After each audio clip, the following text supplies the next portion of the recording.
What is up, guys? You may have seen the video about Jillian Michaels and that insane slavery rant on CNN. Now she's been fighting me on Twitter. We're gonna go into this whole rigmarole where I got up in her replies. She did respond to me, apparently using ChatGPT, and there's just a recent update just a few minutes ago. And that's gonna be at the end. Let's get into it. Can we start with something fun? One of the funniest posts I've seen on the internet today is this. I don't know who made it, but this shit is hilarious, bro. Clever migrant wears the Epstein files to hide from Trump administration. But dude, today though is crazy because not only have I been going at it with Jillian Michaels, but 𝗏𝗏 got back to me too. And we'll save that. I'm not gonna go into that now, but we're gonna keep going, guys. We're getting out there, baby. Mission being accomplished. Yeah, the Jillian thing I thought was really interesting. And what's more, all of a sudden, these big Twitter accounts started replying to me. Let's go into this Jillian Michaels scenario and see what happens here. Here was the original post. It started with this Tennessee Holler article. Are the producers at CNN proud to pump out this corrosive societal pollution every night? Are the non-existent ratings worth it? And then, you know, obviously we've all seen the clip. She was basically, you know, the Smithsonian exhibits, they say white people bad. And I'm really upset. Slavery, only 2% of Americans had slaves, and yada, yada, yada was her thing, right? Not all white people are. Although, one thing I would like to point out, the slave patrols that went around and picked up slaves that had run away, it was mandatory. Whether you own slaves or not, agreed with slavery or not agreed with slavery, you were forced to participate in the slave patrols, or they would burn your shit down. So like this idea that people, they went along, all right? Everybody down in the South went along. They participated in the abuse. And then this person right here tagged Jillian and said, when Jillian Michaels remarks it was only 2%, etc., she is denigrating all humanity by trivializing what was done to others and consequently placing her own soul in jeopardy by not recognizing such evil for what it was. Evil. None of us are free until all of us are free. And dude, this is so true, this line. But now, Jillian Michaels really got upset by this. And now bear with me, guys. There's a lot to unpack here with the Jillian Michaels thing. So now Jillian said, I'm denigrating all of humanity by pointing out that 98% of American white people in 1860 didn't perpetrate slavery. And in fact, many white Americans died to end it. Now, this is the repeated cry of the white people, okay? Because what happens is they don't want museums to show you the horrors of slavery and show you the horrors of the white men that came here, that created a government of white men, that raped their wives, that killed the natives, that extinguished their food supply, enslaved black people, wouldn't let women have any rights, etc., etc., etc. The ones that committed Jim Crow and redlining and lynchings and the KKK and segregation 100 years after slavery. They don't want to look at any of that. They want to focus on, well, white people ended slavery. And it's like, all right, creating a fucking demon and then vanquishing the demon doesn't give you some special thing for vanquishing it. Okay? When you create an out of control, harmful, toxic culture, we're not going to give you a reward when you finally extinguish it because you should have never created it in the first place, okay? And that's really what's at play here. But anyway, there's a lot to unpack here because if you go to the South, it was like 40% of the people owned slaves. And the people in the North that worked in the textile factories, the people in the North that worked in import-export business, all the goods they were exporting and importing, all that money they were making was because of the people in the cotton fields, the people in the tobacco fields, the black people. And for, you know, from 1619 until 1865, okay, 240 years, the black people received $0 for creating all that wealth. And at the end of the Civil War, they didn't get any money. They still had $0. And in fact, Texas didn't even let them know slavery had ended. Texas kept them enslaved until Juneteenth several years later, okay? And then they did vagrancy laws, black codes, right? They instilled the system of Jim Crow, and they put them back into prisons where slavery was still legal with a felony charge, and convict leasing and segregation. And they did this all the way until 1964.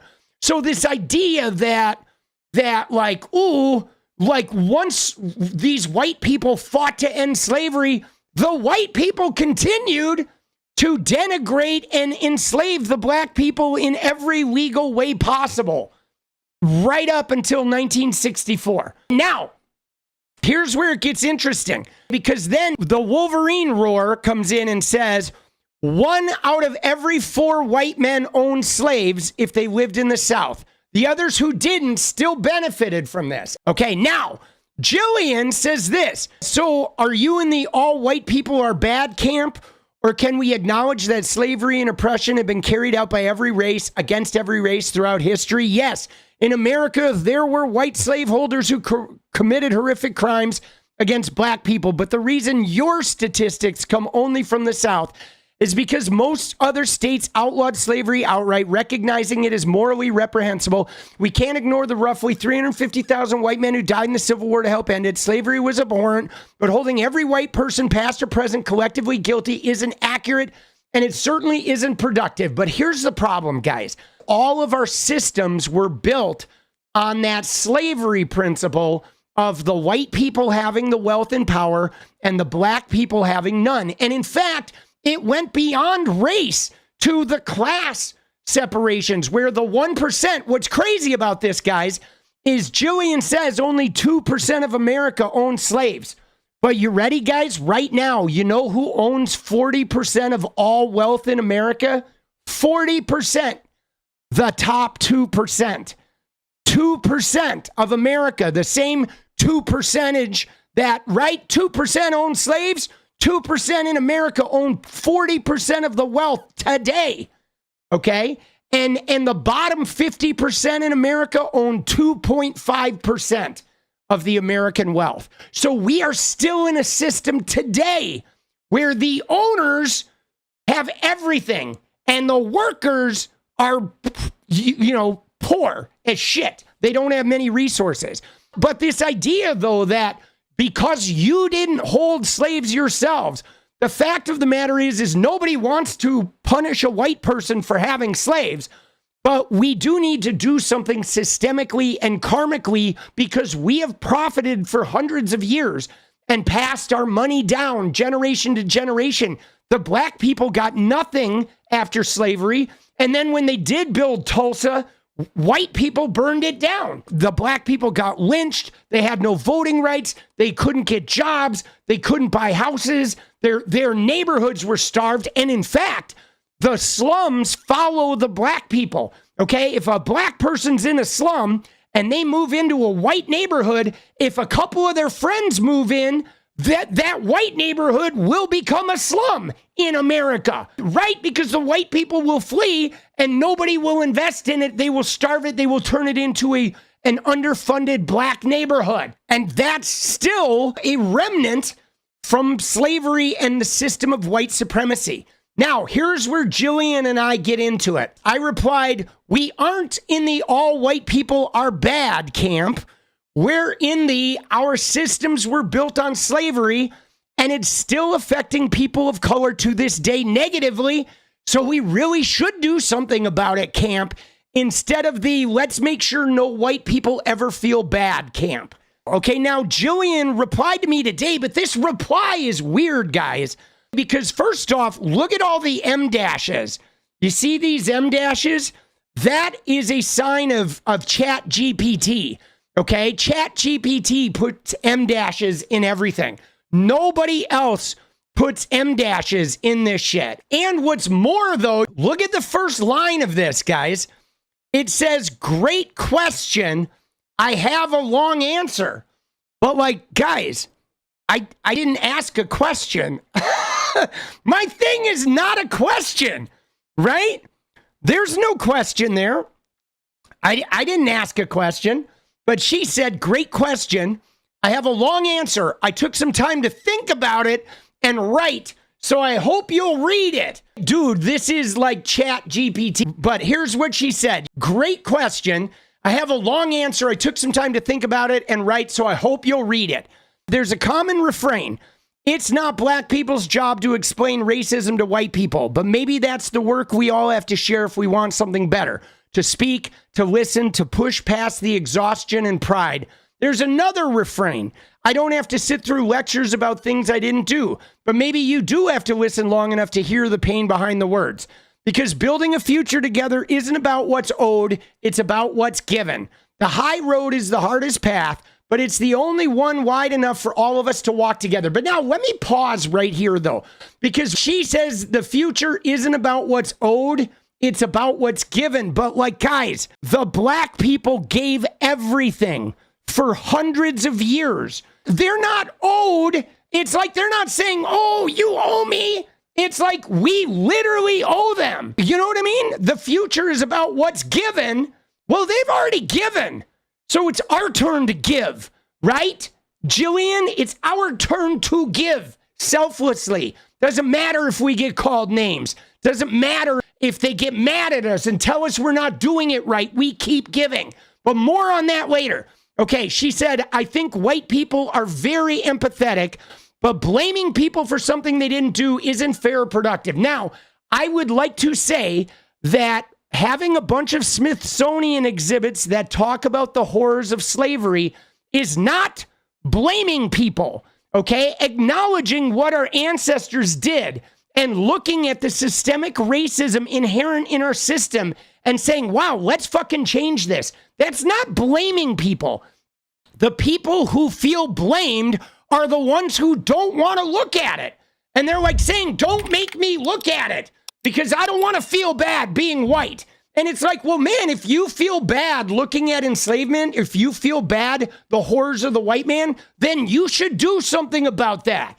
Because obviously, if you feel bad, it's for a reason, not because we're pointing it out to you. You feel bad because, of course, you feel bad. Because our whole country was founded on terrorism against black people. All right, now here, you ready? Let's go on. It says, she says, and here's where I want to speak directly to white liberals, she says. Too often, what gets presented as allyship is really a grab for moral superiority without sacrificing anything of substance. Virtue signaling may feel righteous, but it doesn't heal wounds or build futures.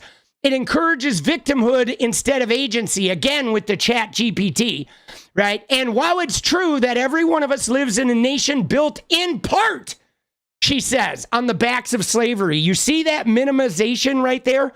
Every one of us lives in a nation built in part. And it's like, no, the entire foundation of this fucking country was slavery. The entire foundation. We were 100%. Our judicial system, our education system, our government system, our capitalism, our educational system, all of that, our wealth accruing system, all of those are built on foundations of slavery and white supremacy. But anyway, she said, and while it's true that every one of us lives in a nation built in part on the backs of slavery, the debt is real. The way forward cannot be hashtags, guilt theater, or hollow apologies. The way forward is work, she says. It's building mutual aid societies that strengthen communities, funding job training programs that create sustainable careers, offering scholarships that open doors for undeserved students. Hello, that's DEI, you fucking, like, right? And establishing mentorship networks that connect young people with role models. That is what solidarity looks like in action, not words, but sacrifice, service, and commitment. And again, with the M dashes, okay? So the ChatGPT shit. But like, dude, so she's basically saying we need DEI, but she's working with the people that are dismantling DEI. But now, watch my response, guys, because you'll notice my response, I ratioed her, okay? But watch this response, guys, because I think this is one of the better things I wrote. I said, the way forward isn't what you're doing. You literally had 𝗙𝗪𝗪𝗀 on your podcast. He is a known white supremacist. You were yucking it up with him, never once asked him about his white supremacist ties. Why would you do that? Right? Why are you suddenly on a podcast featuring voices that are actively part of a movement to reverse civil rights advances in America? Is it because PBD pays you? Because no one is buying your talk about building communities and stuff when you platform white supremacists. That is actually first-rate gaslighting. And then you go on CNN to try to say left-wingers say white people bad. No, you don't get to gaslight us, Jillian. Our American systems, real estate, financial, judicial, policing, generational wealth accruing, they are all still based on remnants of that slavery you don't want to talk about. And people are suffering. There is no victimhood except your constant refrain of please stop saying all white people bad. Okay, are you ready and willing to start actually changing all those systems? Or are you going to keep platforming white supremacists while you gaslight us and thinking you can get away with it because you adopted a black child? Okay, dude, I thought that was pretty fucking well said. And then I also said, Jillian Michaels, the M-dashes in that response make me think some of it was ChatGPT. If you really want to talk about this, I am ready and willing to fly down and come on your show to discuss this or any other topic.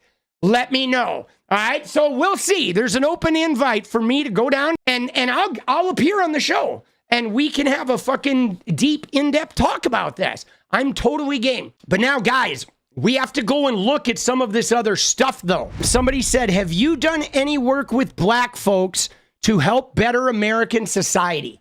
That's what somebody asked Jillian after her ChatGPT response to me. And she said, actually a lot. Now, you'll notice this response doesn't have M-dashes. So this is like what it looks like when she's actually typing versus when she's using ChatGPT in her response. Dude, but look what she says, though. She said, actually a lot, and then I got labeled a white savior. So to be honest, I moved to the sidelines since 2020 because it feels like a lose-lose no matter what. And now, let's talk about this. Let's talk about the concept here, okay, of this. I got labeled a white savior, okay, because what she's saying is she tried to work with black folks to help society, and then they called her a white savior, or somebody denigrated her with name calling. But like, guys, if we're white people in America, like black people got enslaved, they got whipped, they got beaten, they got raped, they got starved, they got like Jim Crowed, they got black coded, vagrancy lawed, convict leased, lynched, crosses burned, segregated, redlined, knee on the neck in public from the police. I mean, if we can't handle being called a white savior or being told like you're not doing it right, you're a racist, like really? How can we complain about that? How can we like bitch about being called like she gets called white savior and she's like, I'm done. I quit. It's a lose-lose. How dare you call me a name? It's like, really? That's all the fight that you have in you? Is somebody calls you a white savior? That's it. They call you a white savior and you check out? Like, no. We need to be willing to be called names. Let me give you a current update. So what just happened, I don't know, 15 minutes ago, there was another reply. Now, I have been in Jillian's replies on several different tweet threads trying to ask her why her show has been platforming white supremacists like 𝗙𝗪𝗪𝗀𝗪𝗀. And she has avoided responding to any of those tweets. And in fact, just a few minutes ago, she responded to somebody who responded to my tweet. So she's doing the whole, I'm not going to answer the question, but I'll answer somebody else's question. Like this, where this person said, this is the first time I've heard about 𝗙𝗪𝗪𝗀𝗪𝗀 being considered as a white supremacist. I see his posts on my timeline sometimes, but never knew he was considered a white supremacist. Can you elaborate? I'm genuinely interested. Now, the reality is, if they were really interested, they could type 𝗙cie𝗶𝗹𝗪 white supremacist in Google or any search engine, and they could read the information that's out there. Now, Jillian replied, that one is completely new to me as well. But as always, I'm here to listen. Okay, .. But now Jillian hasn't responded to any of my questions about this. But now this is what's really interesting, because this is where I'm wondering if Jillian is actually doing these responses, or if she's using an AI ChatGPT bot to even respond in Twitter just to sort of keep people going in her comments, trying to monetize this thing. Because there have been a couple instances, like the great question part we talked about, where she's clearly not, I don't know, it seems like there's not a real human being driving the bus, if you know what I mean. The avoidance and the way the questions are getting asked are making me think that there's a chatbot in play. But regardless, I said, why aren't you responding to me? You didn't answer the question, but you respond to somebody else who responds to me. And 𝗙cie𝗶𝗪 has ties to Richard Spencer and many other white nationalists. Here he is with Proud Boy bigwig Joe Biggs, co-opting the symbol all the white power guys do, either because they mean it or they're purposely doing it to what? Right? Are they pretending they're with the neo-Nazis? Right? It's like trolling like you're a neo-Nazi makes you not a white supremacist. I don't get it. When are you having me on the show, Jillian? Or are you going to just keep dancing around your actions online? Now, the end of the day, I don't really think she's ever going to bring me on the show. I don't think they'll ever bring anybody like me who speaks the truth on the show. But again, I'm willing to go on her take. I'm willing to bring a bunch of black voices with me who can also help set her straight on this stuff. What is up, guys? Thank you so much for watching. You like the video, you want to support independent resistance media, you know what to do. Drop that sub, hit the like button, and please share it. And we do love our members, so if you want to become a member, it's another really great way to support. Thanks again for everything, guys. I'll see you next time. Let's go.